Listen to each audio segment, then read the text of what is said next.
Hi everyone, welcome to Entrepreneurship. We are going to be doing Learning Unit 4, which is the viability of a business idea. In Learning Unit 3, we learned what feasibility is.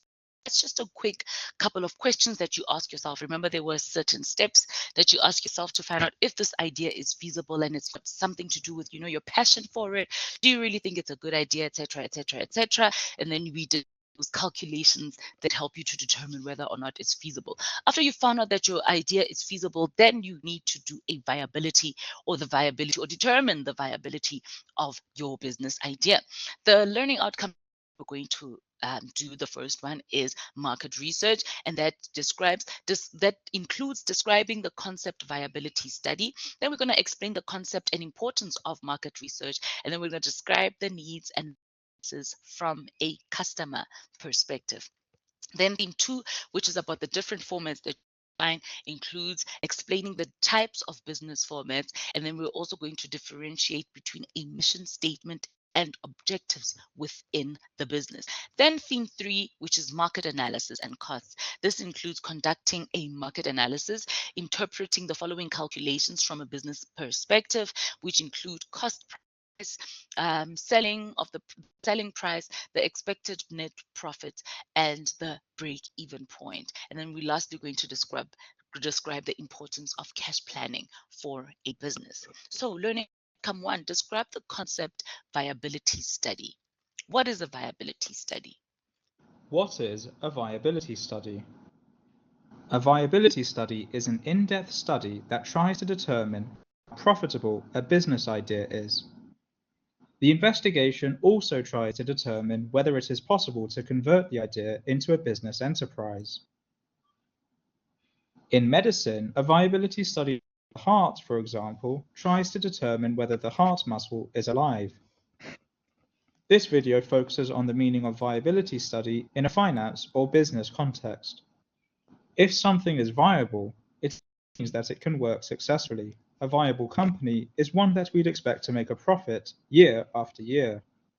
Viable refers to anything or any situation that can continue developing, growing, advancing, or thriving. A viability study in business tries to determine how viable something is. If you, like anybody else, were planning to start your own business, you would do some research. You'd try to find out whether there was a market for your product or service. You'd also try to determine what the best price would be. You would carry out a viability study to determine whether your new company would survive and thrive. People often confuse the terms viability study with feasibility study. A feasibility study is an assessment of how practical or doable a proposed method or plan is. It is an analysis that tries to find out whether it is possible to complete a project successfully. A viability study is an investigation into a business idea, specifically whether the idea will make money. The viability study is not about whether something is doable, but rather whether it is worth doing. Thank you for watching this brief market business news video.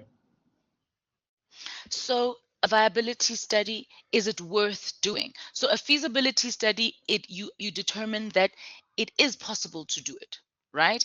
But now with the viability, is it worth doing? The viability study entails estimating the interest of in the business and its product and service, let me start again. The viability study entails estimating the interest in the business and its product or service, the expected sales in units, and at a certain price, the expected costs associated with generating the sales, the strengths and weaknesses of the business, etc., etc. Essentially, a viability study is an in-depth investigation of the market and profit potential of the business idea. Again, emphasis on the fact that you can make money with this idea. If you're going to go into business and not make money, it would not make sense. Before you can begin with a viability study, you will have to do what they call market research. And remember, market is your customers. So the research on your customers and gather various facts and figures to estimate the size of this market. How many customers can you possibly get? There are 4 steps that should be taken to determine the market potential of the business idea.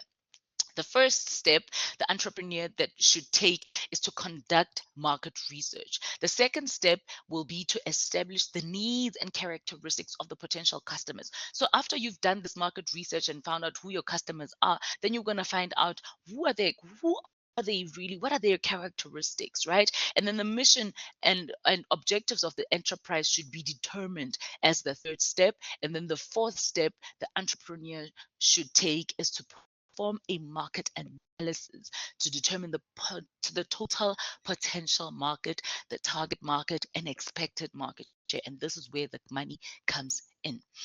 The learning outcome 2, explain the concept and importance of market research. Market research entails gathering, analyzing, and interpreting information on a certain market, on a product or service to be offered for sale in that market, and on the past, present, and potential customers for the product or service. So with market research, you are really gathering information, you're finding out who are these people are, you're analyzing it, and you're interpreting what that information means for you as the person who's trying to enter the market with your potential product or service. It also involves the research into the characteristics, the buying behavior, the location and needs of the business's target market, the industry as a whole, and the specific competitors faced. And remember, when we did the business environment, we said in the business environment, there are three components: the market, the micro, and the macro. So within the market environment, where there are suppliers, there are competitors, and there are customers. In that analysis, within those customers, that's where the market research is. That's where you are determining who your customers are, what they love, etc., etc. These are some of the typical questions to which the entrepreneur should find answers. This is if you're doing that market research. Number one is there a need for my product or service? So that's a need analysis. What type of person or customer will buy my product? So if, for instance, you're selling ice cream, chances are, kids will be your market, people with a sweet tooth, will be your market. So who are their profiles, characteristics? Do you really see a guy in a business suit buying ice cream? Perhaps not. And then what can realistically be expected to be sold of this product and services based on the estimated market share? So how many units, for instance, do you think you can sell? How much are customers willing to pay for the product and service? So if you're going to sell ice cream, how much are your customers going to buy it for? And I mean, if you think about Haagen-Dazs as an ice cream, you don't imagine a 5-year-old in Haagen-Dazs because it's so expensive. But you do expect somebody who makes a lot of money and loves desserts and, the finer things in life to be able to then afford this Haagen-Dazs. And then based on the information received from the market research, so all of those information that you found out, the characteristics of the customers, how many there'd be, how many of your products you might be able to sell. Some assumptions can then be made, and these include the estimated number of units that must be sold to show a profit. Remember, you've said the market is 1 million people, and out of that million, I believe that I will be able to sell to 100,000. Right, the accepted price that the market will be prepared to pay, like we did with that Haagen-Dazs example, and the cash flow requirements of the business. And very important, cash flow analysis according to the cash flow recommendations, that you as a startup business should have money for 6 months. So you need to be able to last 6 months without getting an income, because it is hard for businesses to make their first sale. It is therefore essential that the entrepreneur should do a proper needs analysis of the market and identify the characteristics of customers. The following section explains how you can do it. So how do you identify the characteristics of customers? And here we're going to describe the needs analysis from a customer perspective. So what is it that the customer needs? A needs analysis, as an entrepreneur, the very first thing you should do is to find out exactly who your potential customers are. Remember, you're trying to get into this product, this what do you call it, industry. You're trying to start this business. So who are your potential customers? What are their needs, and how do they make their buying decisions? So maybe, for instance, you're talking about that Haagen-Dazs ice cream. Who is it that's going to buy this expensive ice cream, right? What are their needs? Clearly, ice cream is like a luxury. It's not really something that you would have for breakfast naturally. And how do they make their buying decisions? How do you get to buy this expensive ice cream? Clearly, you must have money. And the key to success is to make sure that the product or service you offer is what the customer wants and not just what you want to sell. So you shouldn't just think, oh, you know what, I love expensive ice cream and I'm going to sell it. No, the customers must also want it. In order to be able to make a decision on the viability of your idea or business, you must have information on the characteristics, the needs, and purchasing patterns of customers. So who are your customers? What do they need? What do they need, and how do they buy their stuff? Is it monthly? Is it weekly? Etc. Etc. And given the intense competition in the market today, reliable information is key to a successful business. There is generally a distinction between the physical product that customers buy and the image customers have of the product. When you're about to provide a product to the market, you must determine which need the product or service will satisfy. And then to do this, you need to be very specific about who your customers are and be able to develop a customer profile. So this customer profile is so important because in marketing, it's also going to help you to reach out to this customer. If your, for instance, customer profile is a cool guy, right? You're going to make sure that in your marketing, it's all about cool stuff. You're not going to make it bland and boring. A profile is nothing more than a description of the potential customers. You must be able to determine their distinguishing characteristics and then look for information about their location and numbers. This is a very heavy marketing stance on this. So the customer profile, and yeah, like I was saying, customers and the market, it's all about marketing, right? Yeah. So I love this section. The customer profile can be defined as a description of a customer or a set of customers which include their demographic, geographic, psychographic characteristics, as well as their buying patterns, their credit worthiness, and purchase history. Having a customer profile helps businesses to make important decisions taking customer information such as trends, demographics, and psychological graphics. It is much easier to attract more customers when your current customers are known. With the increase in competition for customers, a customer profile is one of the simplest ways to gain competitive advantage. Again, because you have a profile of your customers, you would know how to reach out to them. You would know what language to speak out to them. And you would most importantly know what product need. So, for instance, a customer profile might include elements such as gender, age, right? Their education, annual income attributes, and location. So you see in this example, for instance, their customer profile is males between 35 to 55, right? With a tertiary qualification, with an annual income of 200 to 500,000, attitudes are conservative and health conscious, and they must be in Gauteng. So you can already probably like think an idea of a product that they could buy as that profile. And then learning outcome 4, explain types of business formats. The types of business structures, there are several options with regard to the structure of your business. Each structure has specific characteristics and must meet certain criteria.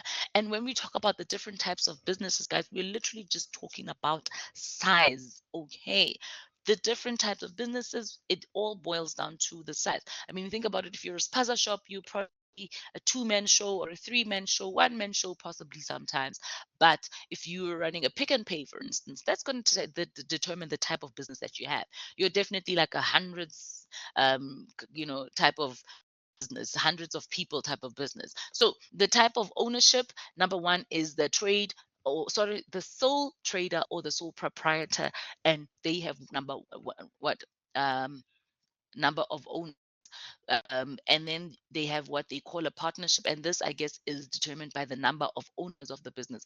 In a partnership, you can have 2 to 20. In a closed corporation, which does not exist in South Africa anymore, it used to be 1 to 10 members. And then in a company, it is 1 to 50 owners.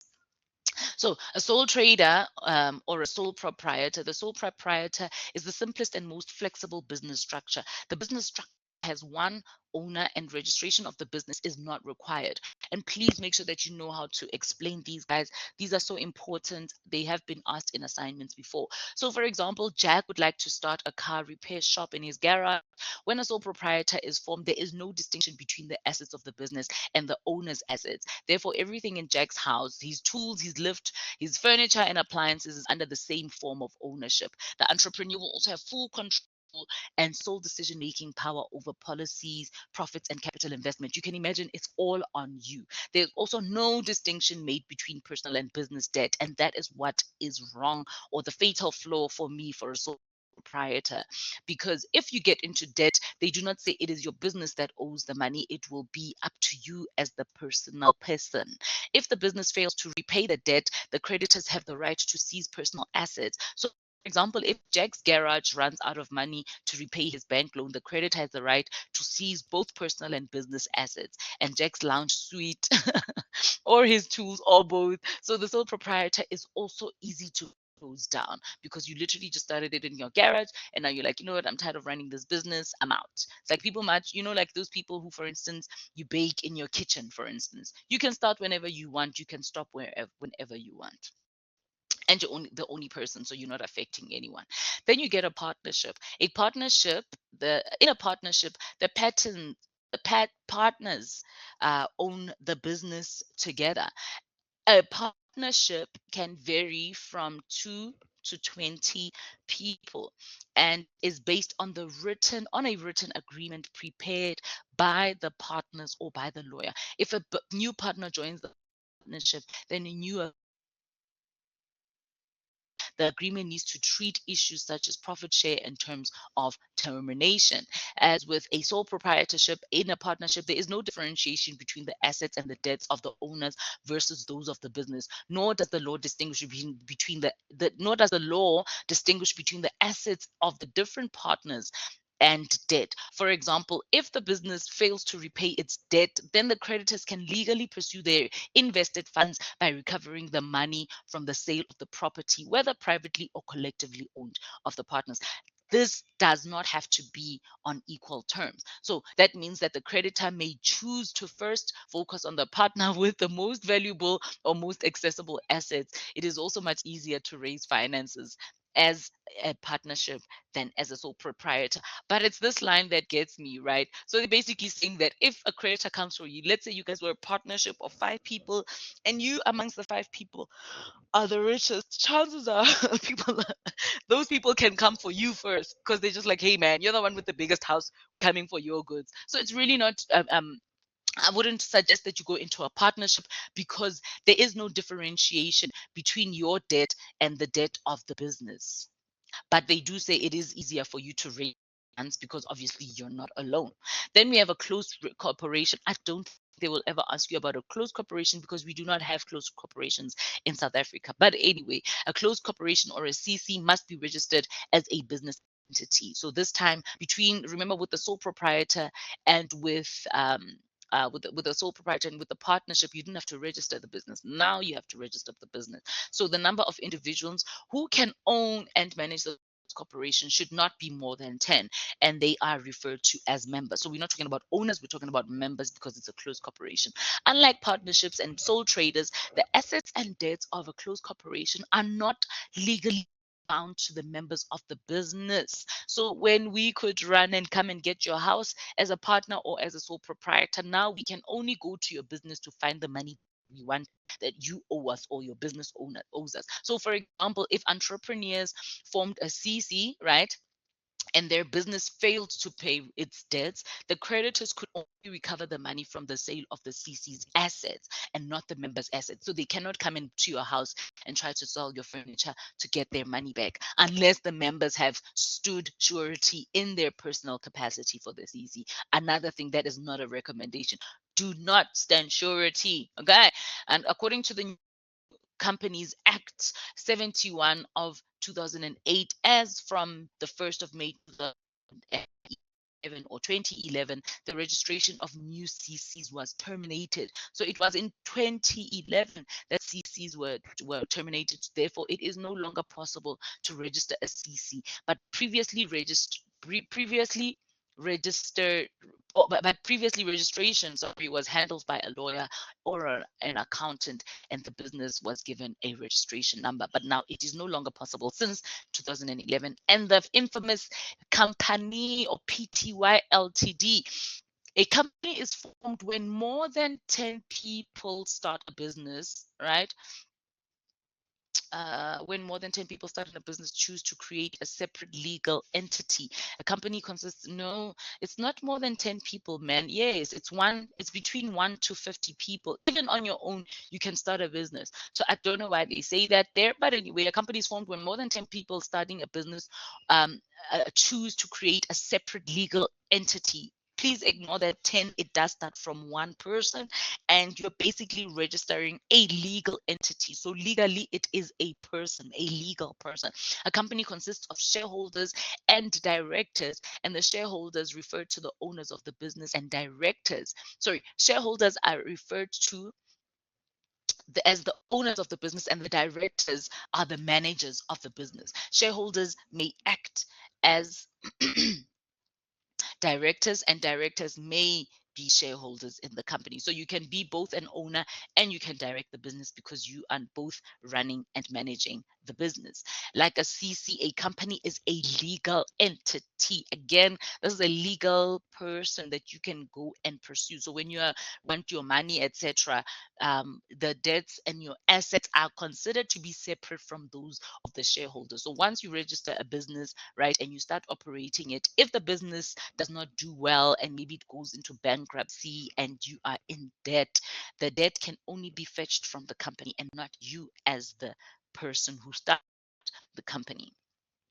And then learning unit 5. And guys, please know the different types of companies. Normally when they ask it, or different types of businesses, because normally when they ask it in an assignment or an exam, they will give you an example of somebody who started a business, and they will explain what this business is about, and then you would have to classify it. Do you think it's a sole proprietor? Do you think it's a partnership? Is it a CC, or is it a company? And please make sure that you consult the textbook. Remember, this is just a short description of what these are. In the textbook, there would be more information. So depending on the mark allocation, you really have to dig in.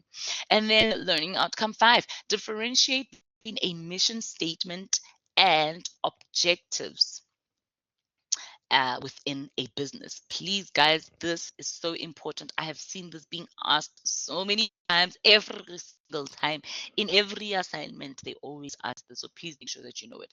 A mission statement defines, and it sounds so simple because, we hear a mission statement almost every day, and we think we know what a mission statement is until we read this chapter. A mission statement defines the fundamental and unique purpose of a business and identifies its product or services as well as its customers. The mission of a business is defined by customers' satisfaction with its product or service. So to come up with a mission statement that incorporates all the main elements of a business, answering the following questions may help in formulating a verbal picture of a business mission. And this is what is important. Let me write here, insert text box, right? And then we're gonna say NB. Nota bene, very important, guys. I don't know how to stress this. Or let's make it actually undo, make this red, right? Then we're gonna make it 100 times bigger, because I just want to show you guys how important this slide is. It can be asked for 10 marks, it can be for 20 marks. Please make sure that you know it. These are the components of a mission statement. So when you write a business statement or mission statement, your mission statement should contain all of these. And please, I'm not saying that every business that you see, sometimes you will look onto the internet and you will see a mission statement is like one sentence, right? If you evaluate mission statement by saying, does the mission statement contain all of these questions? And your mission statement is supposed to. A mission statement is basically how you conduct your business, and it needs to be detailed. All right. And part of that detail includes why are you in business. So in your mission statement, it needs to be stated in there. I am in business to be the leading innovation company of the what. Who are your customers? We are targeting customers from what. The image of your business that you want to convey. We are environmentally friendly or whatever. What is the nature of your product and service? Innovation driven, what eco-friendly, in products. What level of service do you provide? Is it excellent? What role do you and the employees play? A lot of companies depend on employees, so it is important to acknowledge the role that they play. What kind of relationship will you maintain with your suppliers? How do you differ from your competitors? And how will you use technology, capital, process, products, and services to reach your goals, and what underlying philosophies or values are guided what values guided your responses to the previous question? So, in other words, maybe you love honesty, honesty, transparency, accountability. That's when those, those values come in. So, I wanted us to do a mission statement, but I will do it when we do like a live session, and we can come up with a mission statement of a company, right? Then we said we were going to do the difference between a mission statement and an objective, right? An objective is what the business wants to achieve within a set period of time. So your mission is to go into business and have the best products and services for this customer, and our philosophy is what. Whereas an objective is, in what time period do I want to achieve this, right? So having the set mission statement, you can now formulate your objectives. The SMART framework states that the characteristics of a good objective should be specific, measurable, attainable, relevant, and time bound. Entrepreneurs can follow this framework to properly formulate the objectives of a business. So if you're going to say, in what time period do I want to achieve this? Number one, it must be specific. You must provide a clear description of what needs to be achieved, right? Clear. And then measurable includes a metric with a target and indicates success, right? We must say we want to target 100 customers or 100 sales in 1 month, right? Attainable, it must be realistic, yet it must still be challenging. You can't say, I want to get 2 customers. Yes, it'll be so easy for you to reach it, but is it really worth it to only achieve 2?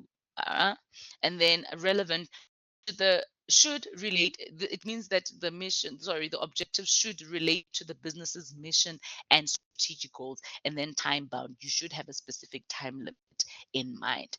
And then learning outcome 6, conduct a market analysis. To do a market analysis, the entrepreneur needs to determine the following: the total potential market, the target market, right? So number one, how many how many customers are there?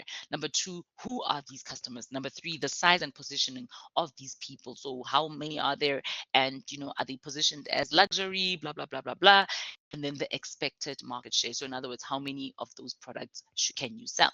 So to do a market analysis, you need to determine, number one, like we said, the total potential market, right? In calculating the total potential market, it is not easy to describe and evaluate a potential market. Most entrepreneurs working with unquantified information have no alternative but to assume. However, when you identify the need for your product, you collect much of the information needed to segment your market. You begin by dividing the potential market into segments. So you're going to say, this is my market, but now this market can be divided, right? Number two, when you then calculate that potential market, right? Establishing your target market involves 3 steps. Number one, market segmentation, evaluation and the target market decision, and then market positioning. When we talk about market segmentation, it is the division of the total potential heterogeneous, so different consumer market into smaller homogeneous groups. So you're saying to yourself, there are 100 customers, but I know if I divide these customers, some of them, they love expensive things, there are some of them like cheap things, etc. So you're dividing them into smaller homogeneous, which means the same type or similar groups that have similarities and characteristics in common. And then the market segmentation involves identifying and dividing an overall market into subgroups segments with similar needs. The market can be subdivided into the following segments, and please know how to do this. All right. Number one, if you do market segmentation, you can subdivide groups according to their demographic segmentation. So if you divide them demographically, demographic features such as age, their gender, their race, religion, family size, income, and education are useful for describing customers. This is important because if you, let's say, have a hair salon, you would know that, oh, okay, a lot of females come there. If you start a barber shop, you will know it's a lot of males, right? And the age, etc., etc. Age matters. Are your customers 5 years old or are they 50 years old?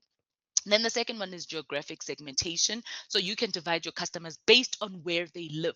A Pick and Pay, for instance, will target customers based on where they live because they expect that the people that live in the neighborhood within which they have what do you call it, open their Pick and Pay will come and buy, right? So segmenting geographically means segmenting based on location. It is not always possible to serve all potential customers, and therefore you may decide, for example, to focus initially only in Cape Town or Hermanus. And then the third way that you can segment a market is psychographic segmentation.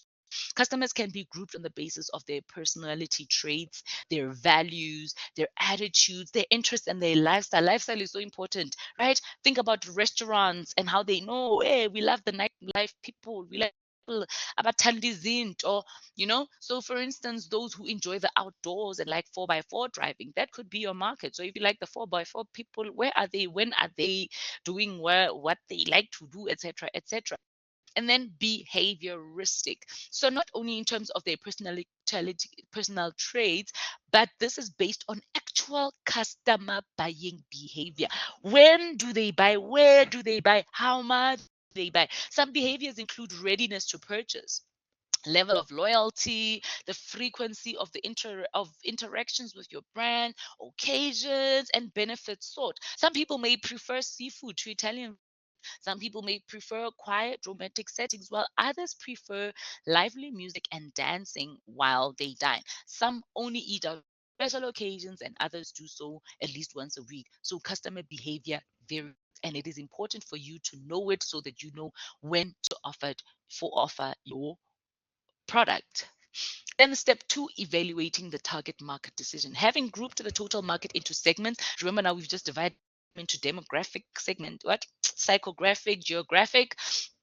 You must then select one segment as your target market. So you're going to say to yourself, out of the ones that I've just divided, which one am I going to pursue? Remember, you're not going to be able to pursue everything, right? So the choice should be governed by such things such as accessibility. Will you be able to reach your customers, right? Measurability. Can you measure the number of customers in your segment? Profitability. Can those customers pay the price for product that will enable you to make a profit? And then step number three would be if you choose more than one segment as your target market, designing a different marketing campaign for each segment. So for instance, remember, divided your customers geographically, but then you also divided them demographically, right? If you choose more than one segment, you must have a different marketing strategy for each one because they will have different characteristics. For example, if one market segment prefers Indian food and the other one Chinese food, the advertising to each of these segments will differ. You will not have an Indian food advert with Chinese people speaking Chinese with chopsticks. All right. And you will not sell Chinese food with a fork. Okay. In summary, it is important it is impossible for an entrepreneur to focus on the entire market. It is preferable and realistic to focus on a segment only, like we find Indian restaurants, etc. We call this the target market decision. And successful entrepreneurs go for a large share of one segment rather than a small share of the total market. Then, step number two of the market analysis is the target market. A target market is a specific group of customers at which a business aims its profit and services. The market refers to a specific market segment or segments at which the entrepreneur will direct the products or services. To determine the target market, the entrepreneur will first have to find out what part of the total potential market is served by competitors. Then they will make a list of competitors and determine which segment of the market is their target market. Once this is done, deduct their market share from the total potential market. So you're going to say, which customers are my competitors serving? After you've determined that, then you say, oh, okay, I see that they're not serving these people. Let me rather then target those people. A thorough analysis of the competitors is necessary, because you don't want to target people that your competitors are already targeting. They are already loyal. It's like a BMW dealership trying to target Mercedes-Benz customers. Those people are loyal. Leave them alone. Start with your people who love the BMW and love German cars, but maybe, they don't like the conservative nature of a Mercedes, blah, blah, blah, blah, blah. So determine, for example, who they are, where they are, what products they sell, and what prices they charge. And this is your competitor. The entrepreneur now needs to determine how well they will be able to compete with them. And this can be done by means of compiling a SWOT analysis. A SWOT analysis is a study undertaken by a business to identify its internal strengths and weaknesses, as well as its external opportunities and threats. So in other words, if in your determination of who your competitors are, a SWOT analysis is what you do to make it work. Then the third in a market analysis is determining the size and positioning of the market, as well as the expected market share. So market share, to calculate the expected market share, you need to estimate the potential market for your products and services, and then you need to ask yourself what portion of the market is held by your competitors, and then the market portion you can sell to, right? That you then determine the market portion that you can sell to, and this is known as your target market. Like we've said, you determine the total customers, right? And then which ones are being served by your competitors, and then that will help you to determine which ones you're going to go for. So the expected market share is that the target market that a business will be able to serve on the basis of its production capacity as the state of the economy. So if this is your target market, right, the market share depends largely on the production of capacity of your business or the state of the economy. Learning Unit 7, interpret the following calculations from a business perspective. I will not necessarily go into the calculation of the business of the calculations, but please make sure that you know this. It has been asked in assignments before. Even the calculation has been asked, although it is very simple. And what that includes is the cost price of the product. What do we mean when we say the cost price? What do we mean when we say the selling price of a product? And then what do we mean when we say what is the expected profit, which is then your selling price minus your cost price? And then that break-even point is minimum number of goods that you need to sell in order for you to break even. So in other words, pay for all of your expenses. So calculating income, please do it as self-study. And then the last learning outcome we're going to touch on is describe the importance of cash planning for a business. If you're going to be in business, how important is cash planning for you, right? The cash budget is a formal plan for forecasting future receipts and payments of cash over a specific period of time, such as a month, a quarter of a year. So the amount of cash payments that you would need to make. And remember, in the beginning, when you start a business, it is hard to make sales. So it is important to forecast that and make sure that you've got that kind of a money in your pocket already. The cash budget allows you to establish how much cash is flowing into and out of your business. However, its primary purpose is to provide the status of the business's cash position at any point of time. The budget can also be used to plan for short-term credit needs. It can be used to present to your bank, right, or other financial institutions to demonstrate your proper financial standing, and it can be used to help you predict months when your business might have cash shortfalls, and it can be used to highlight primary areas in your payment schedule. For example, payments to creditors may be lumped together on one date. So therefore, careful planning could spread this evening throughout the entire year. It's like if you in the ice cream business, you know that you make most of your money in summer. In winter, you kind of need to save the money that you made in summer and make sure that it lasts you in the winter months. And that's it for this learning unit. Thank you so much.